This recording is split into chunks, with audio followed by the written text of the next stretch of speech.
Last class में हमने start किया था इंटरनेशनल ट्रेड को।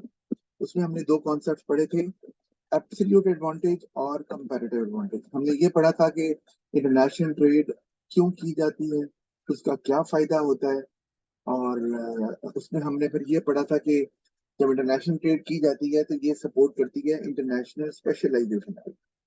हर कंट्री कहता है कि वो चीजें बनाए जिसमें उसके रिसोर्सेज मोस्ट सुटेबल हैं। उसके लिए हमने दो बेसिस देखी थी, एक एब्सोल्यूट एडवांटेज और एक कंपैरेटिव एडवांटेज। अच्छा, एब्सोल्यूट एडवांटेज का तो आसान सा मतलब यही है कि अगर एक country with the same amount of resources ज्यादा आउटपुट प्रोड्यूस कर रहा है कंपेयर टू अदर कंट्री, या एक कंट्री जो है वो कम रिसोर्सेज से सेम आउटपुट प्रोड्यूस कर रहा है कंपेयर टू अदर कंट्री, यानी कि दूसरा कंट्री भी उतनी चीजें बना रहा है, आप भी उतनी बना रहे हैं, लेकिन आपके रिसोर्सेज कम लग रहे हैं। इसका मतलब है your resources are far more productive in producing that product. तो हम कहेंगे कि कंट्री को एब्सोल्यूट एडवांटेज। अच्छा, ये तो एक आसान तरीका था जो हमने देखा भी, और इस हिसाब से दोनों कंट्रीज डिसाइड कर लेते हैं कि भाई मैंने किस प्रोडक्ट में स्पेशलाइजेशन करनी है और आपने किस में करनी है। जैसे हमने ये एग्जांपल देखी भी थी कि यहाँ पे नजर आ रहा है कि इंडोनेशिया को राइस में एब्सोल्यूट एडवांटेज है क्योंकि वो 500 बना सकता है, और जो ब्राजील है उसको कॉफी में एब्सोल्यूट एडवांटेज है क्योंकि वो इंडोनेशिया से ज्यादा बना रहा है। इंडोनेशिया 200 बना सकता है, वो 500 बना सकता है। अच्छा खैर, ये तो एब्सोल्यूट एडवांटेज को दिखाया है पीपीसी से, प्रोडक्शन पॉसिबिलिटी डायग्राम से। हमने देखा कि किस कंट्री को किस में एब्सोल्यूट एडवांटेज है। इसको जब टेबल की मदद से देखा तो हमने ये भी पढ़ लिया हुआ है, और इसमें एब्सोल्यूट एडवांटेज की बेस पे डिसाइड किया जाता है कि कौन कंट्री क्या बनाएगा। लेकिन जब आप ये डिसाइड करने लगेंगे कि किस हिसाब से ट्रेड होगी, जिसको हम बोलते हैं एक्सचेंज रेट, कि कितने प्रोडक्ट्स के बदले में कितने प्रोडक्ट्स दूसरा कंट्री आपको इन रिटर्न देगा, तो उसके लिए हम देखते हैं अपॉर्चुनिटी कॉस्ट रेशो। ये भी मैंने आपको बताया था, और उसका आसान तरीका है, जैसे कि यहाँ पे अगर हम इस अगर एग्जाम्पल को लें तो यहाँ में क्लियर कट यहाँ नजर आ रहा है क्या कि जो इंडोनेशिया है उसको राइस में एब्सोल्यूट एडवांटेज है कंपेयर टू ब्राजील, क्योंकि ब्राजील जो है वो सिर्फ 200 बना रहा है, ये देखिए, और इंडोनेशिया 500। तो इसका मतलब है ब्राजील तो राइस ही बनाएगा। तो ब्राजील क्या बनाएगा, ब्राजील में नजर आएगा ब्राजील को कॉफी में एब्सोल्यूट एडवांटेज है, जो कि क्लियर नजर आ रहा है, जबकि इंडोनेशिया सिर्फ 200 जो टन जो है वो कॉफी बना पा रहा है। तो समझ आ गई आसानी से हमें कि इंडोनेशिया राइस में स्पेशलाइजेशन करेगा और ब्राजील कॉफी में करेगा। ये तो समझ आती है international specialisation on the basis of absolute advantage, जो हमने बात भी की है। अच्छा, अब ये तो हमें बात समझ आती है। अब इसका मतलब है कि इंडोनेशिया के जो रिसोर्सेज हैं वो ज्यादा एफिशिएंट हैं, ज्यादा प्रोडक्टिव हैं, ज्यादा सूटेबल हैं in the production of rice, और ब्राजील के जो रिसोर्सेज हैं वो ज्यादा प्रोडक्टिव हैं, ज्यादा एफिशिएंट हैं, ज्यादा सूटेबल हैं for the production of coffee. अच्छा, अब उन्होंने जब डिसाइड कर लिया तो इंडोनेशिया ने कॉफी की प्रोडक्शन को कर दिया बंद, ठीक है। और जैसे वो बंद किया, इसका मतलब है इंडोनेशिया ने कॉफी की रिसोर्सेज को लगा दिया राइस की प्रोडक्शन में। तो ऑटोमेटिकली यहाँ एज्यूम किया जाता है कि हाफ रिसोर्सेज कॉफी पे लग रहे थे और हाफ लग रहे थे राइस पे, एज्यूम किया जा रहा है। तो जब हाफ रिसोर्सेज जो कॉफी पे लग रहे थे वो भी अब राइस पे लगेंगे, तो ऑफ कोर्स राइस जो है वो डबल हो जाएगी, एज्यूम किया जा रहा है ना। जरूरी नहीं ऐसे होता है, लेकिन एज्यूम कर रहे हैं कि अगर आधे रिसोर्सेज से 500 टन राइस बन रहा है तो पूरे लग जाएंगे तो डबल हो जाएगा, ये हम इस तरह से एज्यूम कर रहे हैं। इसी तरह से जो ब्राजील है वो कॉफी को बनाना सॉरी राइस को बनाना बंद कर देगा, और इसका मतलब है कॉफी के सारे जो रिसोर्सेज हैं वो चले जाएंगे कहाँ पर, in the production of coffee. तो अब कॉफी अगर हाफ ऑफ द रिसोर्सेज से 500 टन बना रहा है, तो जारी बात है जब 100% रिसोर्सेज लगेंगे तो वो 1000 टन जो है ना कॉफी बनाना शुरू कर देगा। ये हमने निकाल लिया, यानी कि बिफोर स्पेशलाइजेशन और आफ्टर स्पेशलाइजेशन हमें समझ आ गया। अब इंडोनेशिया कॉफी कितनी बना रहा है, जीरो। ब्राजील राइस कितने बना रहा है, जीरो। ये तो हमें समझ आ गई। अच्छा, आगे जो इंपॉर्टेंट पॉइंट है, थोड़ा टेक्निकल भी है, जो कल पहले भी बात हुई थी, लेकिन मुझे लगा कि मुझे ज्यादा अच्छे तरीके से इसको बताना है कि वो जब ट्रेड करेंगे तो किस रेशो से करेंगे, वो किस रेशो से ट्रेड करेंगे। तो नीचे जो है वो एक्सप्लेन उन्होंने किया हुआ है इसी को, कि लेट्स से कि वो ये कहते हैं कि जो रेशो है, जो एक्सचेंज रेट होगा वो है 1 टन राइस के बदले में 1.5 टन कॉफी मिलेगी। अब ये एमसीक्यूज में भी आता है, वैसे भी पूछ सकते हैं।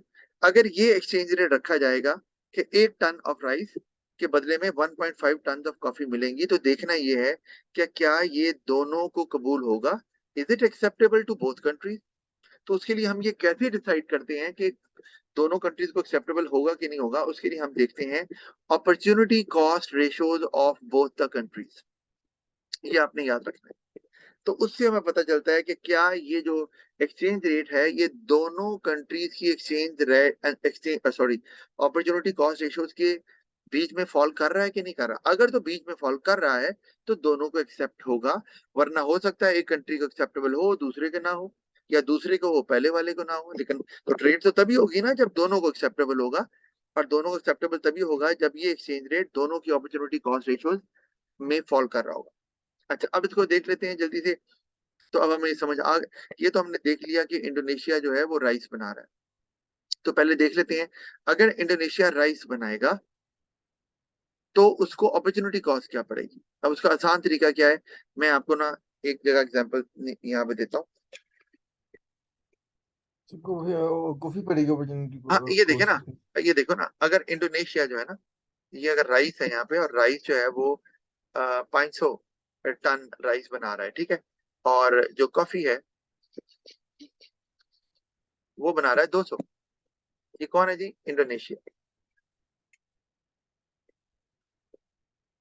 तो ये तो मैथ में भी आप पढ़ते रहे हो, आपको अच्छे से पता है। जैसे मैं कहता हूँ, मैं आपको एग्जांपल देता हूँ, भाई अगर 100 रुपए में 50 चीजें आती हैं, ये रुपए हैं, ये चीजें हैं। सिंपल मैथ आपको पता ही होगा। 100 रुपए में 50 चीजें आती हैं, तो बताएं 1 रुपए में कितनी चीजें आएंगी। तो क्या करेंगे, 50 डिवाइडेड बाय 100, आंसर आ गया 0.5, यानी कि 1 रुपए में 0.5 चीजें आएंगी। सिंपल मैथ जो आप करते हो। तो इसी तरह यहाँ पर भी अगर 500 राइस आप बनाएंगे तो 200 कॉफी, 500 टन राइस बनाएंगे तो 200 टन कॉफी के आपको नहीं मिलने वाले ना, क्योंकि ये तो आप बता रहे हैं कि अगर सारे रिसोर्सेज राइस पे लगा दें। अच्छा, अगर ये 500 और 200 तो की अगर वैसे हम बात, एक कंट्री जो है जैसे सिर्फ दो चीजें तो नहीं बनाती राइस को, अगर देखा जाए तो सब वो हाँ तो बहुत सी चीजें बना रही होती है। ये बात आपकी बिल्कुल सही है। नॉर्मली जो है वो एक कंट्री तो बहुत ही चीजें बनाते हैं, और स्पेशलाइजेशन एक ही चीज में नहीं होती, एक से ज्यादा चीजों में की जाती है। लेकिन टू कीप इट सिंपल, ये जो हम पढ़ रहे हैं थ्योरी ऑफ एब्सोल्यूट एडवांटेज इसका नाम है। तो इसमें हम एज्यूम करते हैं कि एक कंट्री दो ही चीजें बना रहा है, ताकि हमें अंडरस्टैंडिंग हो जाए उस बेसिक कॉन्सेप्ट की। यकीनन प्रैक्टिकल लाइफ में ऐसे नहीं होता, उसमें ज्यादा चीजें होती हैं, लेकिन प्रिंसिपल को अच्छा। समझने के लिए दो ही चीजें ली जाती हैं। तो अब ये गौर करो कि अगर 500 चीजें बनाने से, तो वो 500 चीजें बनाएगा या 200 कॉफी। तो अब क्या करेंगे आप, अगर आपने ये देखना है कि वो अगर 1 टन राइस बनाएगा तो कितने टन कॉफी छूट जाएगी। तो वो देखो, अब वो क्या करूंगा, 200 डिवाइडेड बाय 500। तो आंसर क्या आ गया, ये आंसर आएगा 0. सिंपल बस 0 पॉइंट। ठीक है, इसका मतलब है कि अगर आप 1 टन राइस बनाएंगे तो आपको 0.4 कॉफी नहीं मिलेगी। हमने इसको इस तरह से कर लिया। अच्छा, इसी तरह से हम अगर दूसरा ले लें, ब्राजील को,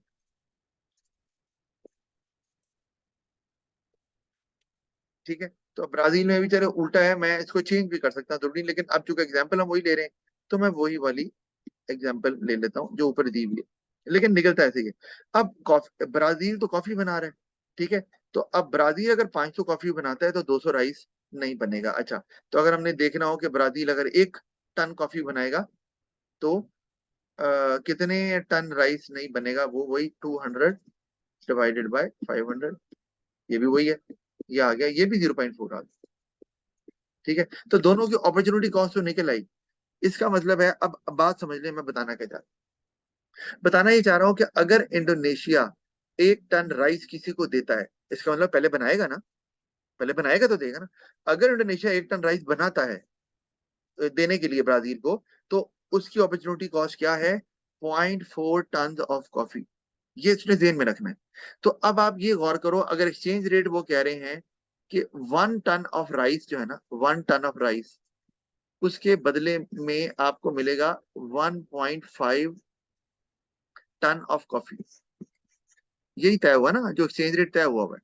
हो सकता है आपको पेपर में ऑप्शन दिया हो, बताएं जी इनमें से कौन सा एक्सचेंज रेट है, तो दोनों कंट्रीज एक्सेप्ट करेंगी या जब इंटरनेशनल ट्रेड पे एग्री कर जाएंगे दोनों, तो मैं वो बता रहा हूँ। तो ये एक्सचेंज रेट है, देखना ये कि ये फॉल कर रहा है दोनों के अपॉर्चुनिटी कॉस्ट रेशो में।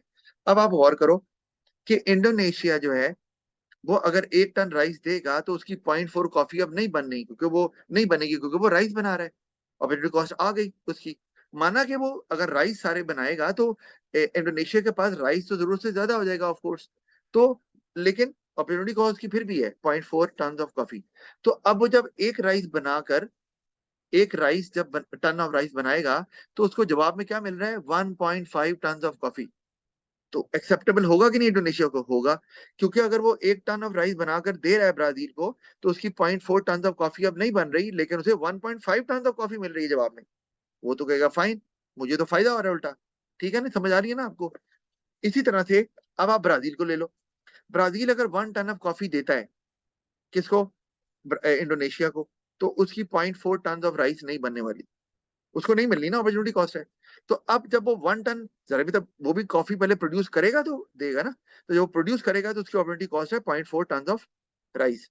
तो अब जब वो 1 टन ऑफ कॉफी देता है इंडोनेशिया को तो उसको बदले में क्या मिल रहा है? उसको मिल रहा है 1 टन ऑफ राइस। ठीक है, 1 टन ऑफ राइस। अच्छा, अब यहाँ गौर कर लो, यहाँ पे अब आप क्या सर ये तो 1.5 टन ऑफ कॉफी है, तो मैं इसको भी सिंप्लीफाई कर लेता हूँ। हम इसको भी सिंप्लीफाई कर सकते हैं अगर आप गौर करो तो। वो कैसे? एक्सचेंज रेट पे गौर करो। 1 rice is equal to 1.5 ton of coffee, हमें समझ आती है। तो मैं अगर कहूँ 1 टन कॉफी में इसी एक्सचेंज रेट के हिसाब से कितने टन राइस एक्सचेंज होगा बताओ? वही तरीका 1/1.5, तरीका वही है। आंसर क्या आ रहा है ये जरा कैलकुलेट कर लें इसको। ये आ रहा है 1/1.5, ये आ रहा है 0.67, 0.67। यानी कि ब्राजील को अगर देखें तो ब्राजील अगर 1 टन ऑफ कॉफी प्रोड्यूस करेगा तो उसकी 0.67 टन ऑफ राइस जो है ना वो अब उसे नहीं मिलेगी, उसकी अपॉर्चुनिटी कॉस्ट यहाँ इस रेशो के हिसाब से। ठीक है, रेशो में ये है। अब एक्चुअली ब्राजील की अपॉर्चुनिटी कॉस्ट रेशो क्या है? उसकी अपॉर्चुनिटी कॉस्ट है 0.4। 1 टन ऑफ कॉफी बनाएगा तो 0.4 टन ऑफ राइस नहीं मिलना, तो उसे राइस मिल कितना रहा है? अगर वो 1 टन ऑफ कॉफी दे देगा इंडोनेशिया को, बताओ कितना मिल रहा है? राइस कितनी मिल रही है? सर 0.67। 0.67 ton of. इसका मतलब है वो 1 टन ऑफ कॉफी जो अभी एक्सचेंज रेट सेटल हुआ है, 1 टन ऑफ कॉफी अगर वो देगा तो उसे 0.67 टन ऑफ राइस मिलेगा, जबकि उसकी opportunity cost 0.4 ton of coffee है। तो इसको भी कबूल होगा। इसका मतलब है कि ये जो एक्सचेंज रेट हमें नजर आ रहा है ये दोनों की अपॉर्चुनिटी कॉस्ट रेशियो में के बीच में फॉल कर रहा है, and it will be acceptable to both of the countries. किसको समझ नहीं आई ये बात? सर मुझे यहाँ से समझ नहीं आई है। कहाँ से? सर जहाँ आपने जब इसको प्रूव किया कि एक राइस टन अगर देगा तो 1.5 टन को, तो सर कैसे मुझे देगा? भी सर ये जहाँ ये जो आपने निकाले ना 0.67 और 1.5, ये दो चीजें समझ नहीं आई, बाकी आ गई है। अच्छा, ओके, मैं आपको समझाता हूँ। देखो बात यह है कि हमने जब ऊपर इंडोनेशिया की बात करी, इसका मतलब आपको इंडोनेशिया वाली बात समझ आ गई है कि इंडोनेशिया तो एक्सेप्ट करेगा, क्योंकि वो 1 टन ऑफ राइस जब बनाता है तो उसकी 0.4 टन ऑफ कॉफी छूटती है। तो जब वो 1 टन ऑफ राइस बनाकर ब्राजील को दे देगा तो ब्राजील जवाब में 1.5 टन ऑफ कॉफी दे देगा, उसकी तो मौजें लग गई। तो ये नहीं समझ आई सर, 1.5 टन ऑफ कॉफी क्यों देगा? यहाँ यहाँ से समझ नहीं आई। वही बता रहा हूँ, देखो एक्सचेंज रेट क्या है जो जो सेटल हुआ है, वो है कि 1 टन ऑफ राइस दो और 1.5 टन ऑफ कॉफी ले लो। तो राइस बना कौन रहा है? स्पेशलाइजेशन कौन कर रहा है राइस में? Sir Indonesia. Indonesia. Sir Indonesia. Indonesia, तो इंडोनेशिया जब 1 टन ऑफ राइस बनाकर देगा तो बदले में कितनी कॉफी मिलेगी एक्सचेंज रेट के मुताबिक? 1.5 टन। 1.5 1.5 टन। टन। और इंडोनेशिया की वैसे अपॉर्चुनिटी कॉस्ट क्या है? इंडोनेशिया 0.4। की हाँ, 0.4। यानी कि कॉफी उसकी जो छूट रही है, जो उसका बेनिफिट नहीं होना, वो 0.4 है, जबकि उसको जवाब में जो मिल रही है ब्राजील से वो 1.5 है, तो फायदा नहीं हो गया? जी सर। हो गया। जी तो इसका सर। मतलब है इंडोनेशिया को तो हो गया एक्सेप्टेबल। अब आ जाओ ब्राजील पे।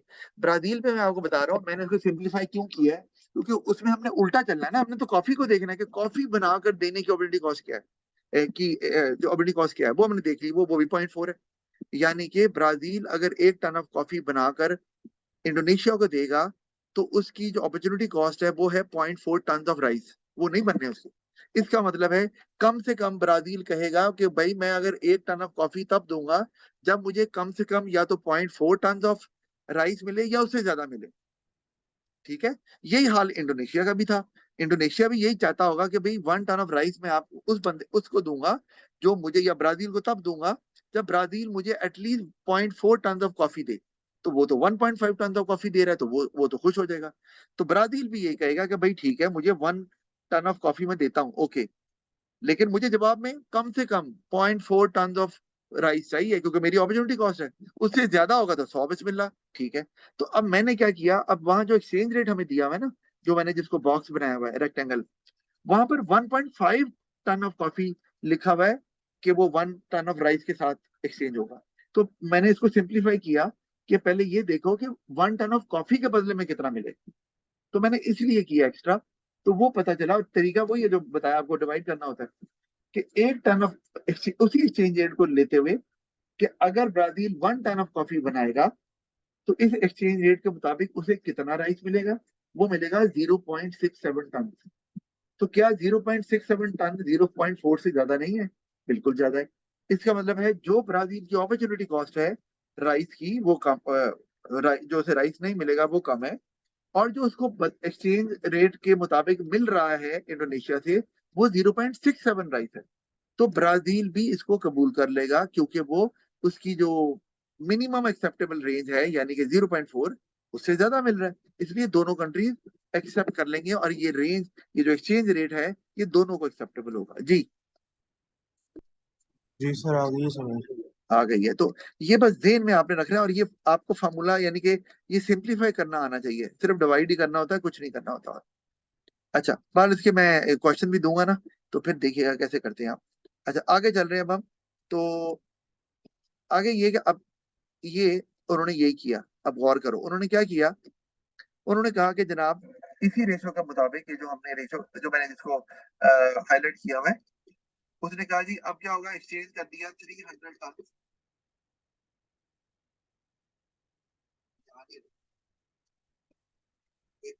सर आपकी आवाज नहीं आ रही। मैं बोल रहा हूँ, अच्छा ये 300 सर सर आपकी योर आवाज सर वॉइस आपकी आवाज नहीं आ रही।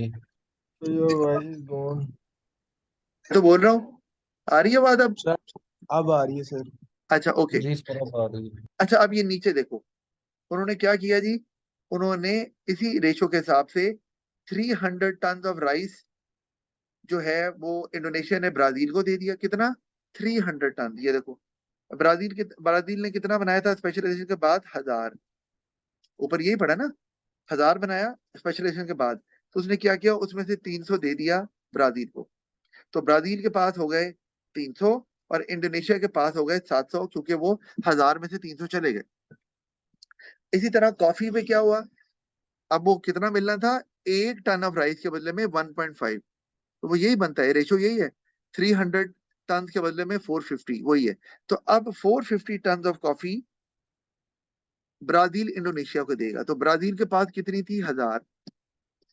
अब उसने क्या किया, उसने 1000 में से दे दिया 450 इंडोनेशिया को। तो जारी बात है उसके बाद कितना रह जाएगा? 550। तो इस तरह ही हुआ ना। अब हमें ये नजर आ रहा है, ये तो हो गया, हमने उन्होंने एक्सचेंज कर लिया एक्सचेंज रेट के मुताबिक। आप अगर इसको सिंप्लीफाई करो ना, किसको भला, ये 300 टन को और 450 को, तो ये वही निकलना है क्या, 1 into 1.5। ये बात ध्यान में रखिएगा। इसको मैं अगर करूँ ना, 300 का टेबल में अगर लूं, तो 300 1 आर 1, और 300 1.5 आर 450। तो वही रेशो वही है। इस रेशो से उन्होंने एक्सचेंज कर लिया। अब आप गौर करो तो इंडोनेशिया के पास पहले कितने थे, एक्सचेंज से पहले 500 राइस, कितना था? 500। अब कितना हो गया, गौर करो, 700। तो इंडोनेशिया का राइस में फायदा हो गया। अच्छा, इंडोनेशिया के पास कॉफी कितनी थी पहले, गौर करो, स्पेशलाइजेशन से पहले कितनी थी? 200। अब कितनी है कॉफी? 450। तो इंडोनेशिया को तो दोनों में फायदा हो गया, इंटरनेशनल स्पेशलाइजेशन करने से और ट्रेड करने से। इसी तरह ब्राजील को ले लो, ब्राजील के पास पहले राइस कितना था स्पेशलाइजेशन से पहले? 200। अब कितना हो गया 300, तो बढ़ गया ना। ब्राजील का भी राइस पहले से ज्यादा है, और ब्राजील का स्पेशल से पहले कॉफी कितनी थी, कॉफी थी 500, अब कॉफी कितनी है ब्राजील को कम 550। फायदा हुआ है वैसे। हाँ, वो ठीक है, लेकिन फायदा दोनों का हो गया ना, बात ये हो रही है, ठीक है, दोनों का फायदा हो गया। तो इसीलिए इंटरनेशनल ट्रेड और स्पेशलाइजेशन हर कंट्री के लिए इंपॉर्टेंट है, दोनों को फायदा वो जरूर देगी। अच्छा, ये तो हो गया, ये मैंने बताया है कि इंटरनेशनल स्पेशलाइजेशन हो रही है एब्सोल्यूट एडवांटेज की बेस पे, और ट्रेड हो रही है एक्सचेंज रेट की बेस पे, जिसमें अपॉर्चुनिटी कॉस्ट रेशियो को देखा जाता है दोनों कंट्री से। ये तो बात हो गई। अब आप बाद का ये होता है कि एक कंट्री है उसको दोनों में एब्सोल्यूट एडवांटेज है, अब आपके सर पर वो ट्रेड क्यों करेगा। एक एक कंट्री के रिसोर्सेज दोनों में दूसरे कंट्री से अच्छे हैं, यानी कि ज्यादा सूटेबल है, ज्यादा एफिशिएंट है, ज्यादा प्रोडक्टिव, तो आपके सर फिर क्या जरूरत है। अच्छा, उसके लिए फिर हम क्या, फिर भी ट्रेड फायदेमंद है दोनों कंट्रीज के लिए, और उसमें फिर हम पढ़ते हैं कंपैरेटिव एडवांटेज। वो क्या है, वो ये कहता है आसान लफ्जों में, अगर एक कंट्री को एब्सोल्यूट एडवांटेज है दोनों दोनों चीजों में, फिर भी बेहतर ये है कि वो कंट्री एक चीज बनाए, कौन सी, जिसमें उसका एब्सोल्यूट एडवांटेज ज्यादा है। अच्छा ओके, बना ली, तो दूसरा कंट्री क्या करे, दूसरा कंट्री जिसको दोनों प्रोडक्ट्स में डिसएडवांटेज है, एब्सोल्यूट डिसएडवांटेज है, वो भी बनाएगा एक चीज, स्पेशलाइजेशन करेगा किसमें, जिसमें उसका डिसएडवांटेज सबसे कम है। ये बात याद रखना कि if one country is having absolute advantage in the production of both the products, still it is beneficial for that country to specialize in one of the products. अब डिसाइड करना है कौन सा, तो it is better for the country to specialize in a product in which that country has the most or the greatest advantage, और दूसरा country which is having absolute disadvantage in both the products, still it is in the benefit of that country to specialize in one of the product, और कौन सा product, that product in which the disadvantage is the least, सबसे कम है। अब मैं इसको आपको दिखाने लगा हूं, तो दोनों को फायदा होगा। अच्छा कैसे, जरा ये आप गौर करो, ये दो कंट्रीज हैं यूएसए एंड बांग्लादेश। आप इन दोनों पे गौर कर रहे हो कि यूएसए कोट्स बनाता है, उसमें 4000 बन रहे हैं, बांग्लादेश के पास तो सिर्फ 1000 बन रहे हैं, और यूएसए शर्ट्स बनाता है 10,000, जबकि बांग्लादेश सिर्फ 8000 बना रहा है। तो यहाँ पर क्या हो रहा है, USA is having absolute advantage in the production of both quotes and shirts. तो यहाँ बज़ाहिर लगता है कि भाई यूएसए तो फिर ट्रेड नहीं करेगा बांग्लादेश से, और स्पेशलाइजेशन भी नहीं करेगा, क्योंकि वो तो दोनों में अच्छा है। गलत, यूएसए को एक में ट्रेड करनी, एक में स्पेशलाइजेशन करनी, और उसका फायदा हम अभी देखेंगे। लेकिन अब सवाल ये आ गया, सर वो डिसाइड कैसे करे, मैंने क्या बताया, जिसमें उसका एब्सोल्यूट एडवांटेज ज्यादा है। अब आप कहेंगे सर वो कैसे डिसाइड करें, वो डिसाइड करेंगे उनकी अपॉर्चुनिटी कॉस्ट को देख के, यानी कि उनके कंपैरेटिव एडवांटेज को देख के। आपने याद रखना है, यानी कि जब एक कंट्री को दोनों में एब्सोल्यूट एडवांटेज हो, तो फिर हम डिसाइड करते हैं कंपैरेटिव एडवांटेज की बेस पे। कंपैरेटिव एडवांटेज क्या होता है, कंपैरेटिव एडवांटेज होता है जब एक कंट्री की अपॉर्चुनिटी कॉस्ट दूसरे कंट्री के मुकाबले में कम होती है। याद रखिएगा। अब जरा निकाल के देखते हैं यूएसए को, देखो यूएसए कोट्स 4000 बना रहा है और शर्ट्स बना रहा है 10,000, ठीक है। मैं इसको ले जाता हूँ जरा नीचे, कहां पर, अच्छा चले मैं यहाँ पे आपको समझा देता हूँ कि ये यूएसए है, ठीक है जी, वो कोट्स बना रहा है और यहाँ पे शर्ट्स बना रहा है, और कितनी कितनी बना रहा है जी, 4000 और 10,000, 4000 10,000। अब लग रहा है ये इसको कुछ नहीं करना चाहिए, और बांग्लादेश को भी चलो ले लेते, वो कर रहा है 1000 और 8000। अच्छा अब जाहिर है वो दोनों में एब्सोल्यूट एडवांटेज तो यूएसए का है, तो हमें कंपैरेटिव एडवांटेज ढूंढना है। वो कैसे ढूंढते हैं, इनकी अपॉर्चुनिटी कॉस्ट निकालते हैं। अच्छा यूएसए अगर एक कोट बनाए तो कितनी शर्ट्स छूटेंगी, हम निकाल लेते हैं, यहाँ निकाल लेते हैं। अगर यूएसए एक कोट बनाए तो उसकी कम्युनिटी कॉस्ट, 2.5 2.5 2.5। अच्छा वाह भी वाह, जबरदस्त, ये वही तरीका 10,000 डिवाइडेड बाय 4,000, वही तरीका। ये आ गया 2.5, यानी कि यूएसए अगर एक कोट बनाएगा तो 2.5 शर्ट्स छूट जाएंगी अपॉर्चुनिटी कॉस्ट। अच्छा, अब उल्टा उल्टा आ जाते हैं, इधर देख लो कि अगर यूएसए एक शर्ट बनाता है तो कितनी अपॉर्चुनिटी कॉस्ट क्या पड़ेगी, वो कैसे आएगा, 4,000 डिवाइडेड बाय 10,000, उल्टा हो गया ना। और ये कितनी आएगी जी, बताओ। 0.25 0.25, 0.4। 0.4 आ जाएगी, 0.4 यही आएगी ना, ऐसे ही है, सही है ना। जी सर जी जी यही है। अच्छा, अब ये आ गई। अब ये बताओ, इसका मतलब है यूएसए की अपॉर्चुनिटी कॉस्ट किस में कम है, यहाँ तो 0.4 है, यहाँ 2.5 है। इसका मतलब है कि यूएसए जो है उसको कंपैरेटिव एडवांटेज किस में है, कोट्स में। बज़ाहिर क्वांटिटी आपको शर्ट की ज्यादा लग रही है, लेकिन कंपैरेटिव एडवांटेज किस में है, कोट्स में। सॉरी, कंपैरेटिव एडवांटेज अभी नहीं बोलूंगा, अभी मैं कहूंगा कि कोट्स में उसकी अपॉर्चुनिटी कॉस्ट कम है। तो अब हम बांग्लादेश को भी ले लेते हैं। क्या बांग्लादेश में क्या हो रहा है, बांग्लादेश अगर एक एक कोट बनाता है, ऐसे लेते हैं, एक कोट बनाएगा अबे तो सर यूएसए की अपॉर्चुनिटी कॉस्ट कोर्ट में कम है। हाँ, नहीं तो है, नहीं देखिए सॉरी, एक कोड और बनाने की गलत प्राइस है। गलत गलत हो गया, कोट्स में अपॉर्चुनिटी कॉस्ट ज्यादा है, शर्ट्स में कम है, ठीक है ना, जी ऐसी है ना। जी जी सर जी। हाँ, अच्छा, तो अब बांग्लादेश को ले लो, तो बांग्लादेश अगर एक कोट बनाता है तो अपॉर्चुनिटी कॉस्ट क्या आएगी, 8,000 डिवाइडेड बाय 1,000, क्या आ गई, आठ 8। आठ इसका मतलब बांग्लादेश की कोट बनाने की अपॉर्चुनिटी कॉस्ट 8 निकल रही है, यूएसए की कितनी निकल रही है, 2.5। ये मैच करो ना, ऐसे ही है ना।